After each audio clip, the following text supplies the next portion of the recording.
Hello and welcome to Dr. Varsha Gaitonde's channel. Today we shall discuss about one important topic, that is pangenomics. In molecular biology, pangenomics is the another name to supragenomics, or pangenome is also called as supragenome. It is nothing but the set of entire genes in a species, or if we call in fungus or bacteria, it is an entire set of strains within a clade. The field of study of pangenome is called pangenomics. Earlier, it was only restricted to bacteria and archaea, but more recently, the study is expanded to eukaryotic species also. Coming to the historical perspective, first time the term pangenome was defined by Tetelin and co-workers in the year 2005. It derives pan from the Greek word meaning whole or everything, while the genome is a commonly used term to describe an organism's complete genetic material.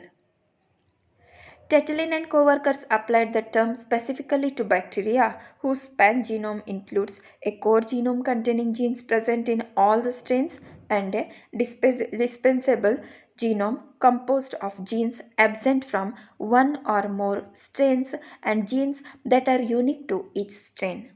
Here, two things they described, one is core genome and another is dispensable genome. Dispensable genome is also known as cloud. About that we shall discuss in the further slides. So how the pangenomics is made? It is the collection of world accessions deposited ex situ, or we can call it as ex situ collection of the germplasm. So what here they are doing, they just collected the germplasm accessions basically from the center of origin or center of diversities.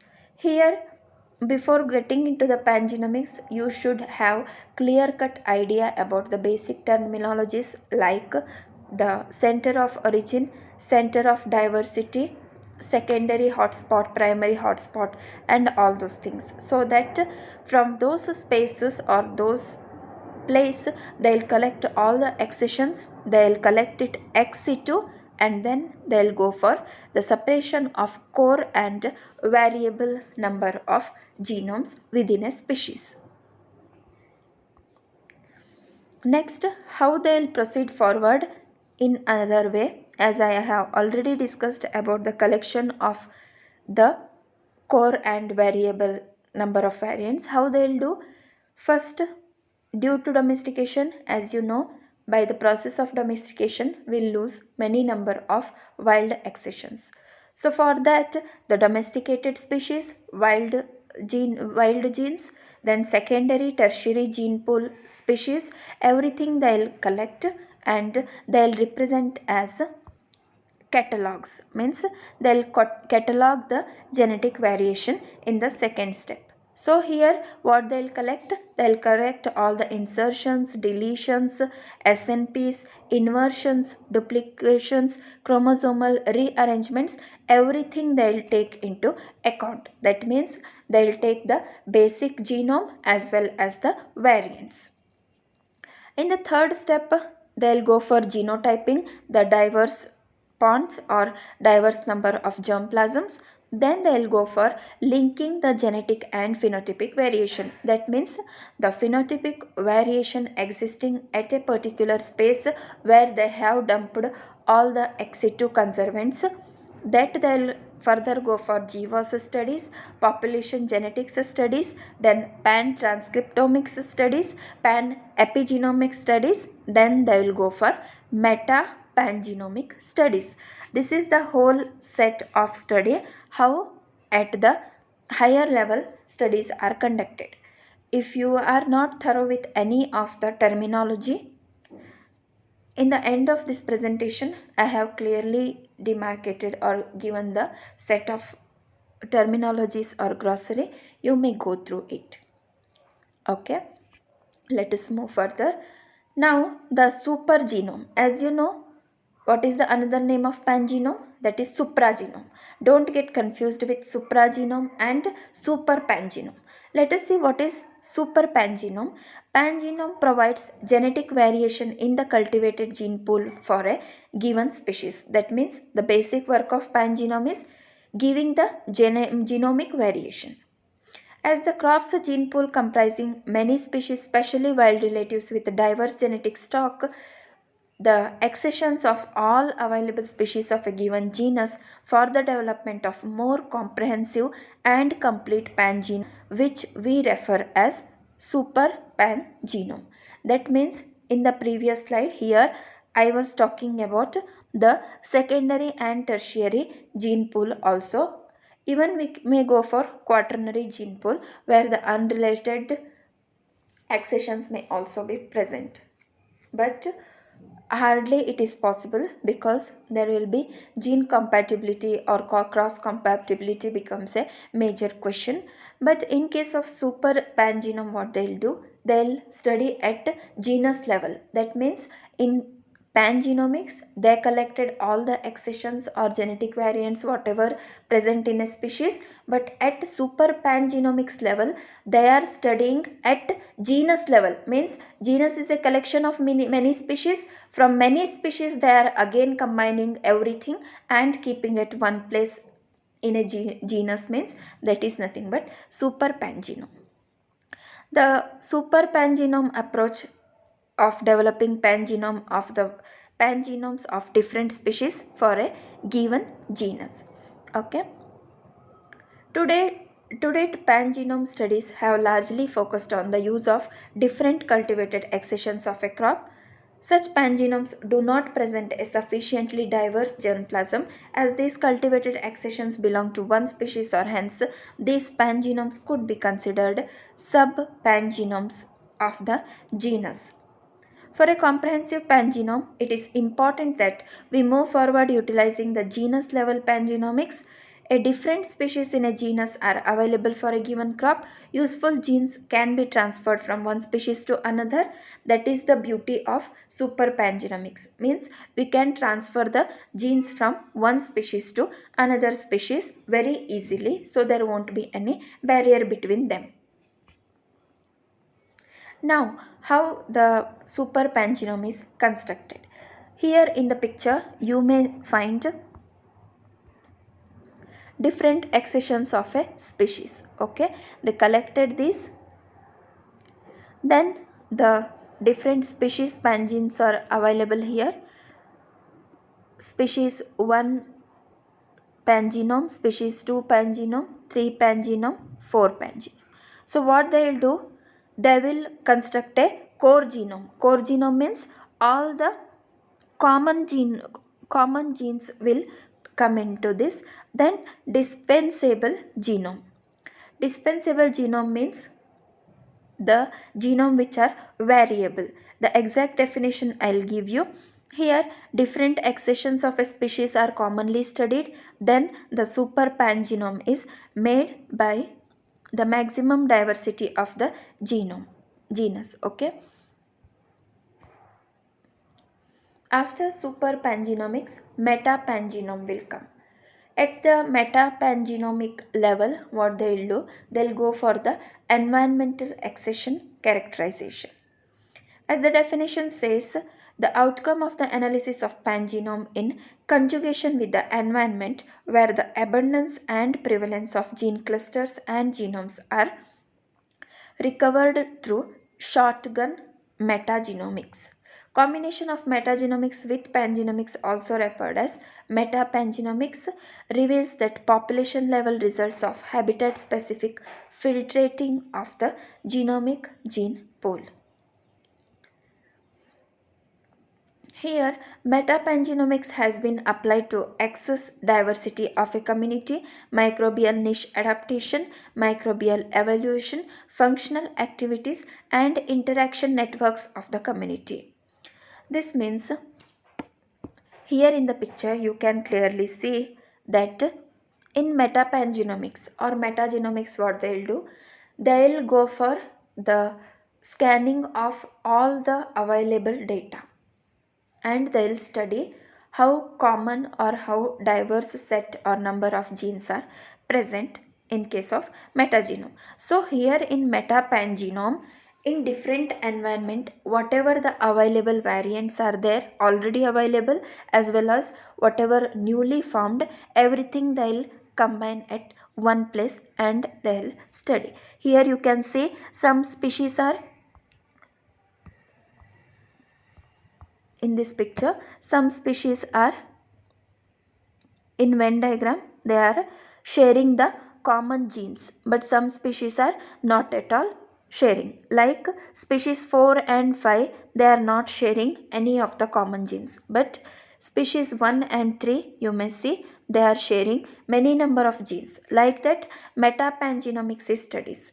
In pangenome and superpangenome also it happens, but here the thing is different, as I have already discussed. Coming to the parts of pangenome, there will be parts core, shell, and dispensable or cloud. This you might have also found in our gene pool or the genetic material, where in the case of diversity we'll find the core zone, buffer zone, transition zone, all those things. Just like that, in pangenome we are having core, then shell, and dispensable. Let us go one by one.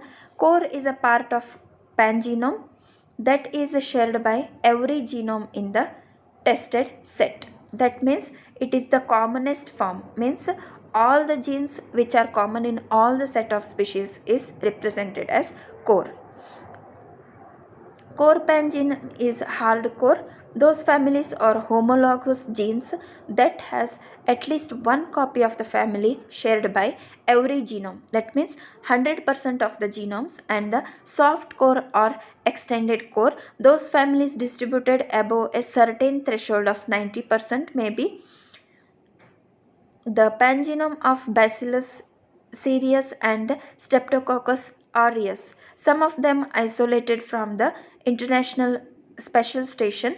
The threshold used in the segmenting of pangenome are like cloud, shell, and core. That those represent less than 10%, 10% to 95%, and more than 95%. That means cloud is less than 10% sharing of the genes, shell is 10 to 95% of sharing of genes, and core is more than 95% sharing of the genes. The core genome size and proportion of the pangenome depends on factors like these are dependent on phylogenetic similarity of the considered genome. Example, core of two identical genome would also be the complete pangenome. Core of the genus will always be smaller than the core genome of a species. Genes that belong to the core genome are often related to housekeeping functions and primary metabolism of the lineage. Nevertheless, the core gene can also contain some genes that differentiate the species from other species of the genus, that may be the related pathogenicity of the species, etc. Second zone is shell, that is a part of pangenome shared by majority of the genome in the pangenome. That means, as you know, it is 10% to 95% of the sharing of genome, so it takes the major part. There is not a universally accepted threshold to define the shell genome. Family can be part of the shell by several evaluative dynamics. Example, by the gene loss in a lineage where it was previously part of the core genome, like in case of enzymes in the tryptophan operon in actinomyces, or by the gene gain and fixation of a gene family that was previously part of dispensable genome, such in case of TRPF gene in several Corynebacterium species.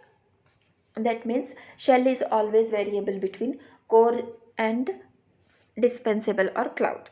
Dispensable genome are those gene families shared by a minimum subset of the genomes in the pangene, includes singleton or genes present in only one of the genomes. That means rarest to the rare are coming in the dispensable, like maybe the new mutations and all.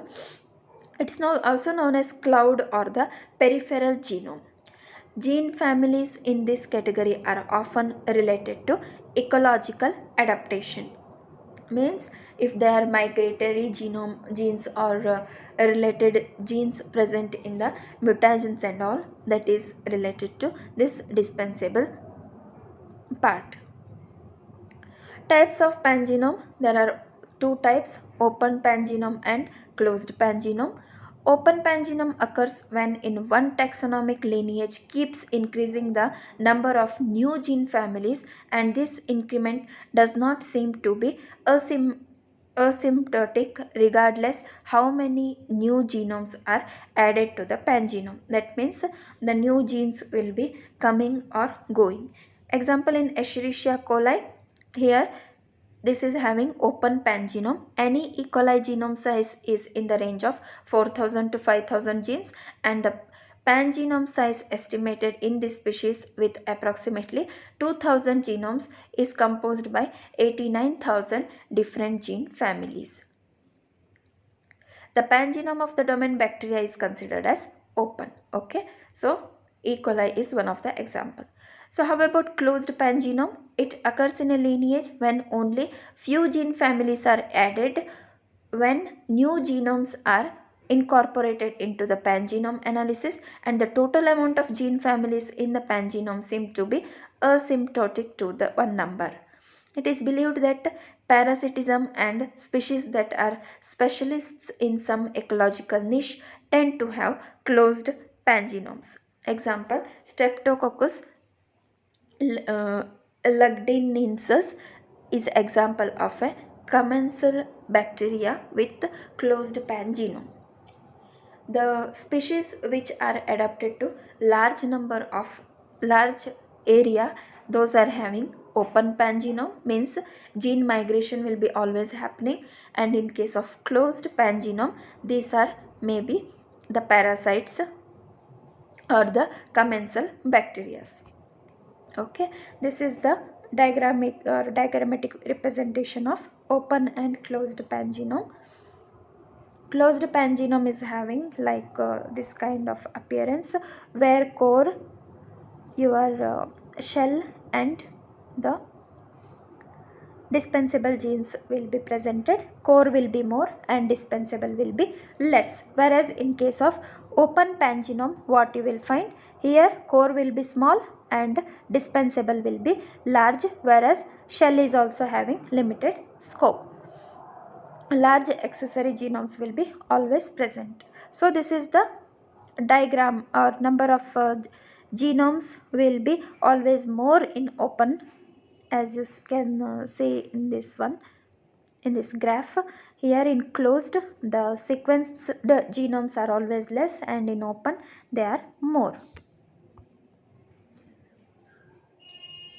So here I have given some of the examples for prokaryotic pangenome and eukaryotic pangenome. The most studied and the first studied was Streptococcus pneumoniae. Then in eukaryotic pangenome, more studies are conducted in fungi, animals, means in fungi they have studied more, but in case of animals, means human was the basic and earlier studied eukaryotic pangene. Then it is expanded to other plants also. The third one is virus pangenome. It does not necessarily have genes extensively shared by clades like in case of 16S bacteria, and therefore the core genome of the full virus domain is empty. That means in core, as you know, viruses are always the link between living and non-living material. Here there won't be any core because there won't be any particular gene present in the core zone here. So always the shell will also be having limited scope, but the cloud will be of major portion.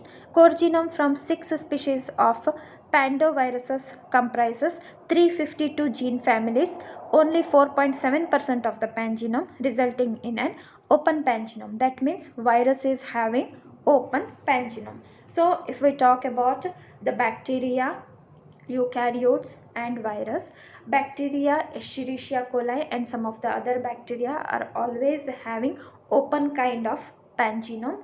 Then if we come to higher eukaryotes, some of the eukaryotes which are area specific or dependents, they are basically of closed pangenome. Again, if we will come to virus pangenome, they are open kind. Coming to the approaches available for the pangenome, for studying the pangenome or going for the pangenomic assembly, we may go for de novo assembly. That means de novo is completely new kind of assembly. I'll just read out what is given here. Approach include high depth sequencing of all the targeted accessions followed by the generation of individual de novo assemblies for each accession. The individual assemblies generated are then compared for the identification of conserved and variable regions. This method aims to generate the individual genome assemblies without a reference genome. That means if we are going for developing SSR markers, we always need the reference genome. Means from there we'll just take or study the genes. We'll go for the forward and both flanking markers we'll study, and we'll take the markers. So for those kind of studies, we always need the reference genome. And if we are having reference genome, we can easily identify the gene of our interest. But in case of de novo assembly, we are not taking reference genome. Completely new one we are taking. Then second one is reference based assembly and iterative mapping. Here reference genome sequence is used.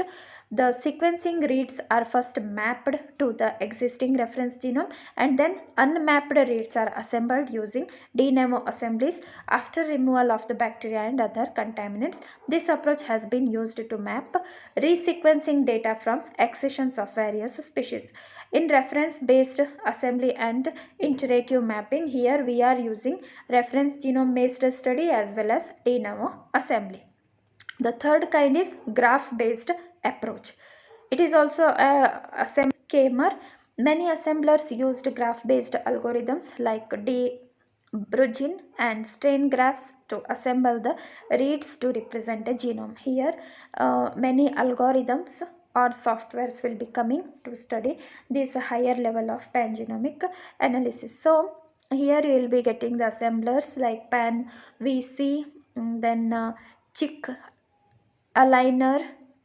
These are all tools for the genome mapper is are the tools which support the simultaneous alignment of short reads against multiple reference genomes. The other softwares for different studies like recently like Get Homologs, Pandelos are the most popular and modern platforms or softwares used for pangenomic studies. So this is how the graphical representation after the study or after the computer analysis, how it looks or represents different with color combination and different graphical representation. We may get the clear cut identification how much quantity of or how much genome is representing what. Okay, so the currently available crops which are having the pangenomic studies are rice, soybean, wheat, sesame, tomato, and recently chickpea studied by the ICRISAT scientists. So this is the representation how we can use pangenomics in the crop improvement. So how we'll do, as you know, it is the study based on the collection or the use of all the germplasms available in a species or genus level. So here all crop wild relatives, land races, cultivated species, whatever it may be, they all are collected. Then pangenomic study like core and all those things are represented. Then from cultivated land races and wild relatives, whatever they may be, they are demarcated clearly. De novo assembly studies, identification of specific variants, core and disposable genomic studies, agronomic traits, phenotyping, genotypings, all those things are done when reference genome will make. From that we may go for crop improvement by identifying and making the specific markers. So pangenomic genome development is imperative for in-depth dissection of dispensable as well as species specific genes. It could help in identifying genes involved in adaptation and help in the formulation of strategies for the introduction or cultivation of environmentally stable varieties. Variations identified through pangenome analysis can be used as markers in marker assisted selection. A super pangenome aims to represent the complete genetic architecture of a genus by combining the different pangenomes from all of the species of the given genus. When the diverse accessions from different species are superimposed, the complete genetic repertoire would be achieved. The implementation of super pangenome concept will definitely boost the genomic assisted breeding and will enhance the crop improvement process. This is all about pangenome, pangenomics, super pangenomics, meta pangenomics, etc. So far, we discussed how the germplasm accessions are collected, how they are assembled de novo or compared with the reference genome or whatever the approaches may be, and the softwares and tools to develop this pangenome of any crop. So, in the discussion, we acquainted with many of the terminologies. We'll just go through it. This is for just noting down, that's all. Already I have explained all these terminologies and some might have left. The first one is closed pangenome. It's a type of pangenome in which size does not increase after the certain number of individuals are added. Copy number variation. The genomic region with reference in copy number among individual. Core genome is part of pangenome that is shared among all the individuals of a species. Crop wild relatives are both crop ancestors as well as related species which have not been domesticated, and many certain alleles of these are stress resistance and agronomic traits which are not present in the cultivated gene pool. Dispensable or variable genome means part of the pangenome that is present in some individual but not in all. That means the rare genes. Genome editing, as you know, it is the that enables the modification in DNA sequence, including adding, removing, altering based in an organism. Genomic assisted breeding is integration and use of genomic tools information in breeding program to develop elite lines with enhanced yield, biotic or biotic stress tolerance and better nutrition. Here genomic assisted breeding definition is very important in plant breeding perspective. Marker assisted selection, as you know, this is a method that deploys molecular markers for the selection of desirable individuals in a breeding program, specially used for trait that cannot be easily selected using conventional approach. That means in early stage only we can go for selection so that we can save lot of money, resource, etc. Next is miscellaneous variations. The genomic variation in the form of inversion, transversions, inter chromosomal translocations, etc., that is known as miscellaneous variation. Okay, whatever happens after the mutations, those are nothing but the miscellaneous variations. Next terminology is next generation sequencing or NGS technology. Various modern or higher throughput technology or high throughput technology that allow rapid and cost effective sequencing of both DNA and RNA. Next generation sequencing is a just advanced sequencing technology, either it is DNA or RNA. Open pangenome is a type of pangenome in which size of the pangenome tend to increase with the addition of each individual. Pangenome is the total genome architecture of a species developed by sequencing and analysis of multiple accessions of the species. Then PAVs means presence or absence variation. The genomic regions that include the sequences completely missing in one of the individuals is nothing but presence or absence variables. Structural variations are genomic variations in DNA segment of more than 1 kb. So this is all about pangenomics, super pangenomics and metapangenomics. If you have any doubt, you can keep it in the comment section. Please go on subscribing, liking and keep on commenting. Thank you once again.